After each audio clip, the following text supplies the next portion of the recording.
saya membuat itu memang waktu itu fase saya memang lagi drop banget mbak gitu. Walaupun sekarang juga sebenarnya lagi masih down, cuman saya berusaha untuk senyum tawa aja deh gitu. Saya jagain stand situ anime kan, saya suka anime kan, yang situ nggak ada tulisan ijazah, jadi saya bisa karena kan ijazah sama SD. Saya pengen berhasil, bukan berhasil buat saya, buat keluarga dan anak saya.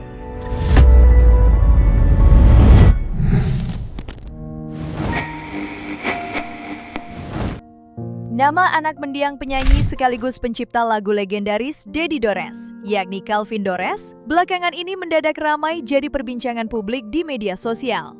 Bukan karena prestasi atau penampilan di dunia hiburan, melainkan lantaran pengakuannya yang cukup mengejutkan dan membuat banyak orang ikut merasa prihatin. Calvin diketahui sempat mengunggah pernyataan mengejutkan melalui Instagram story pribadinya. Dalam unggahan tersebut, ia mengaku berniat menjual bola matanya dengan harga fantastis mencapai 350 juta rupiah demi bisa bertahan hidup dan mencukupi kebutuhan keluarganya. Unggahan itu pun langsung viral dan menyita perhatian warganet sebelum akhirnya dihapus kembali olehnya. Banyak publik yang dibuat kaget sekaligus penasaran dengan kondisi yang sebenarnya dialami Calvin hingga nekat mengutarakan niatan tersebut. Pasalnya, pernyataan itu dinilai begitu emosional dan menggambarkan beratnya situasi yang tengah dihadapinya saat ini. Saat ditemui secara eksklusif bersama tim cumi-cumi.com, Calvin akhirnya buka suara dan menceritakan alasan dibalik unggahan yang sempat menghebohkan media sosial tersebut. Kenapa sih Kak, kalau boleh tahu gitu, yang lagi viral gitu sekarang gimana bisa sampai ramai gitu? Kalau itu sebenarnya intern keluarga saya sih dan karir saya gitu sih. Ya pemikiran-pemikiran itu atas dasar anak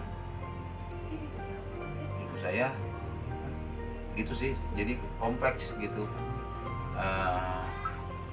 Dan saya membuat itu memang waktu itu fase saya memang lagi drop banget mbak gitu. Walaupun sekarang juga sebenarnya lagi masih down, cuman saya berusaha untuk senyum tawa aja deh gitu. Saya dari yang nggak biasa sampai biasa puasa gitu mbak, nggak makan gitu, minum air putih doang deh. Jadi udah intermittent fasting deh sekalian gua ngurusin badan gitu bahasanya.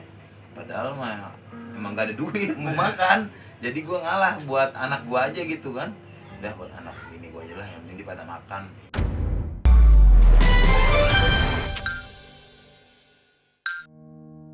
Niatan kamu, mohon maaf, dengan menjual salah satu organ, mungkin organ mata ya yang lagi ramai. Iya, Orang tua, istri, responnya seperti apa sih saat tahu kamu ada niatan seperti itu Kak? ya istri kaget pasti lah. Serius lu mau gila lu gitu udah marah-marah lah, sedih gitu loh, macem-macem lah maksudnya. Cuman gue bilang gue nggak apa-apa, gue mengalah buat hidup lebih baik, buat lu anak-anak, kenapa enggak? Daripada gue liatnya tuh kok ini gue kayak nggak ada pergerakan ya, diem aja. Karena memang gue yang ngeliat sendiri diri gue aja, gue kok stuck ya gitu loh. Sampai gue nyoba ngelamar ke temen gue yang mandor, ada ini nggak sih proyek-proyek gitu, gue mau dah kayak gitu, belum ada. Itu gue kabarin ya, sampai segitunya gue nyari itu gitu loh. Meski begitu, pengakuan Calvin Dores soal keinginannya menjual bola mata justru memunculkan beragam reaksi dari warganet. Tidak sedikit yang merasa iba dan memahami kondisi sulit yang tengah dialaminya.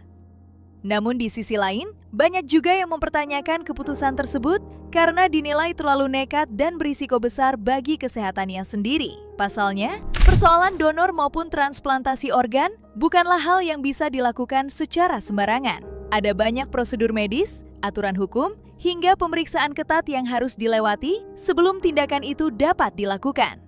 Karena itulah, unggahan Calvin pun memicu perdebatan panjang di media sosial. Melihat ramainya polemik tersebut, seorang dokter spesialis akhirnya ikut memberikan penjelasan terkait prosedur donor organ yang sebenarnya.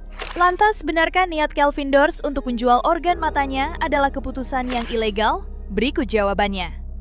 Kapan dia dia diambil kan nanti itu udah jelas ilegal.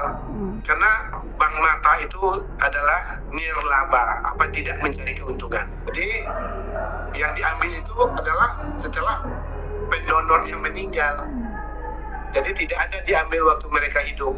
Kalau yang didonorkan itu biasanya kan bagian mata yang kita namakan kornea. Tapi tidak ada istilah jual beli kalau untuk donor kornea mata itu. Donor kornea, jadi bukan donor mata ya, bagian mata ya. Tapi kita namakan donor kornea mata. Betul. Jadi kornea itulah yang kita donorkan. Jadi donornya itu diambil setelah kita meninggal. Syaratnya itu kan dua sisi. Ada yang donor, ada yang penerimanya. Nah sekarang kita bicara donornya dulu ya.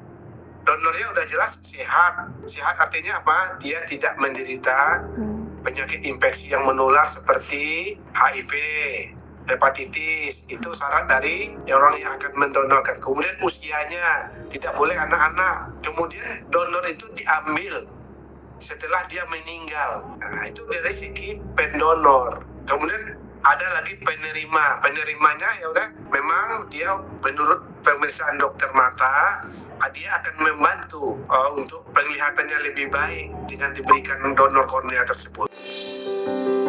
Di balik pernyataannya yang mengejutkan soal keinginan menjual organ tubuh, ternyata ada kisah pilu yang selama ini dipendam Kelvin Dorst. Anak dari mendiang legenda musik Deddy Dorst itu mengaku tengah berada di titik kehidupan yang begitu berat hingga membuat dirinya merasa kehabisan jalan. Meski sudah mencoba menjalani berbagai pekerjaan demi bertahan hidup, Kelvin rupanya masih harus berjuang keras menghadapi tekanan ekonomi yang datang silih berganti. Keadaan yang terus menghimpit itu perlahan membuat dirinya merasa lelah, seolah harus berjalan sendirian menghadapi kerasnya kehidupan. Di tengah kondisi yang serba sulit tersebut, Kelvin juga mengaku sempat mengalami tekanan batin yang cukup dalam. Beban hidup yang terus datang tanpa henti membuat rasa putus asa hingga depresi perlahan muncul dalam dirinya. Masih tetap kan biasanya yang kita tahu kakak sering ngamen-ngamen gitu kan. Gimana mungkin sekarang masih berjalan kah atau gimana kak? Kalau jujur nyanyi kafe itu kafe apa ngamen bahasanya gitu, sekarang ini saya malah sebenarnya nggak nyolek sama sekali gitar. Kenapa kak? Boleh tahu ada alasannya mungkin? Depresi aja kalau soal itu. Ini aja karena si Bro datang nih gue megang gitar. Udah ini banget maksudnya, udah pesimis lah soal itu gitu loh Mbak.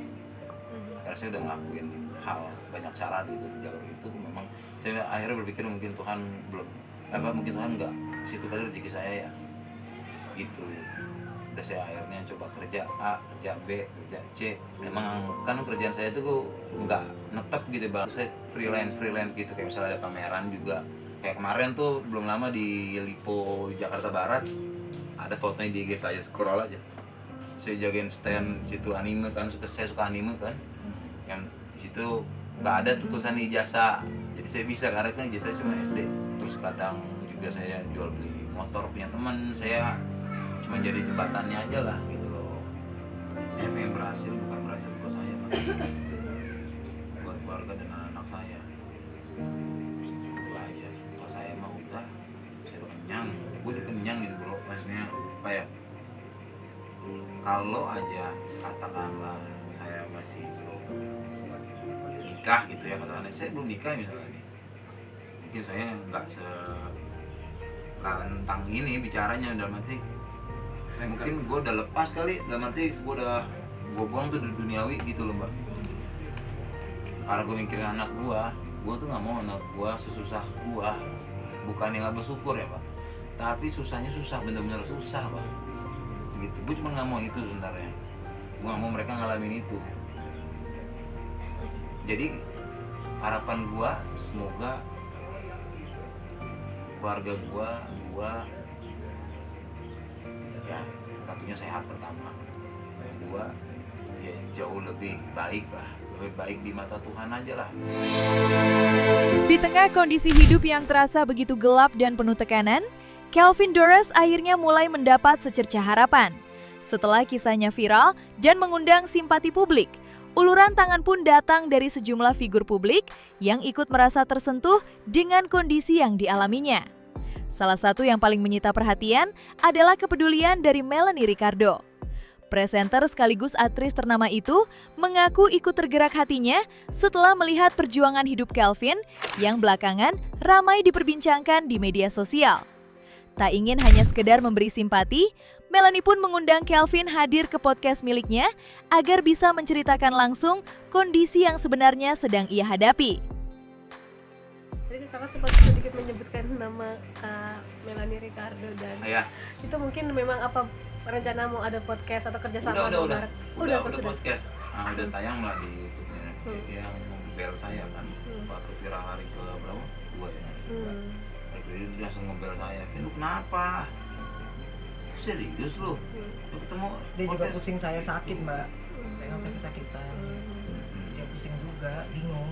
Ya karena memang maksudnya gue tuh nggak mau ngerepotin sebenarnya sih, makanya apa akhirnya gue memutuskan untuk menjual apa yang gue punya sekarang itu.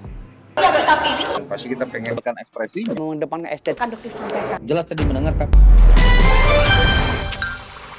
Khawatir nggak sih, mohon maaf nih, netizen jadinya berburuk sangka, maksudnya seperti itu, mungkin ini karena pansos atau apa gitu, khawatir nggak sih gitu ke arah sana nantinya? Enggak, kenapa? Ya gua tadi baik lagi, gua seperti apa yang gua bilang tadi, ini jalan Tuhan. Ada lagi, dia yang bantu gua sampai teman-teman media kesini, programin di sini, Melanie besok ketemu sama Raffi jatuh. Kak Raffi Ahmad gitu ya, mungkin sudah ada kontek-kontekan seperti apa atau mungkin ada omongan kah? Kalau kontek-kontekan belum, cuma besok ini ketemu saya di salah satu acaranya beliau kasih jadi bintang tamu. Itu sih, itu referensi dari Melanie memang gitu. Lu kayaknya ketemu Raffi deh, karena saya memang ngomong inilah